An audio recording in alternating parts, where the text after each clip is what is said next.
ગુજરાતીઓ માટે સૌથી મોટા ચિંતાના સમાચાર સામે આવી રહ્યા છે। ચીનના HMPV વાયરસનો ગુજરાતમાં પ્રથમ કેસ નોંધાયો છે।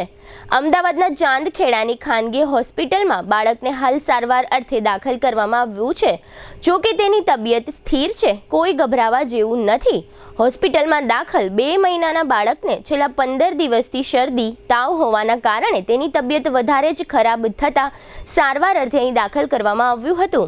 બાળકને 5 દિવસ વેન્ટિલેટર પર રાખવામાં આવ્યું હતું, જ્યાં રિપોર્ટ કરાવતા HMPV હોવાનું સામે આવ્યું હતું। બાળકની તબિયત હાલ સ્થિર છે। આ ઉપરાંત અમદાવાદના કેસ પહેલા કર્ણાટકમાં 3 અને 8 મહિનાના 2 બાળકો સંક્રમિત થયાના 2 કેસ નોંધાયેલા છે। આમ ભારતમાં અત્યાર સુધીમાં કર્ણાટક અને ગુજરાતમાં HMPV વાયરસના 3 કેસ નોંધાઈ ચૂક્યા છે। આ સ્થિતિને ધ્યાનમાં રાખીને હવે રાજ્ય સરકારે આ વાયરસને લઈને એડવાઇઝરી જાહેર કરી છે। ગુજરાત સરકારે જાહેર કરેલી એડવાઇઝરી અનુસાર HMPV શ્વસન વાયરસની જેમ શિયાળાની ઋતુમાં ખાસ કરીને નાના બાળકો અને વૃદ્ધ વયના લોકોમાં દેખાય છે। તેના લક્ષણોમાં સામાન્ય શરદી અને ફ્લૂનો સમાવેશ થાય છે। ત્યારે આરોગ્ય અને પરિવાર કલ્યાણ વિભાગ દ્વારા નાગરિકોને શ્વસનને લગતા ચેપી રોગોના રક્ષણ સામે શું કરવું અને શું ન કરવું આ અંગેના નિયમોનું પાલન કરવા અપીલ કરી છે। બીજી તરફ રાજ્ય સરકાર દ્વારા વિદેશથી આવનાર માટે HMPVની એડવાઇઝરી જાહેર કરાશે। આ ઉપરાંત હવે RT-PCR ટેસ્ટ ફરજિયાત કરાશે। આ HMPV વાયરસને ધ્યાનમાં રાખી રાજ્ય સરકારની સૂચના મુજબ જામનગરમાં પણ કેટલીક આગોતરી તૈયારીઓ કરી લેવામાં આવી છે। આજે જામનગરમાં GG હોસ્પિટલ ખાતે આ સંબંધે તબીબી અધિક્ષક ડોક્ટર દીપક તિવારીની ચેમ્બરમાં એક બેઠક યોજવામાં આવી હતી।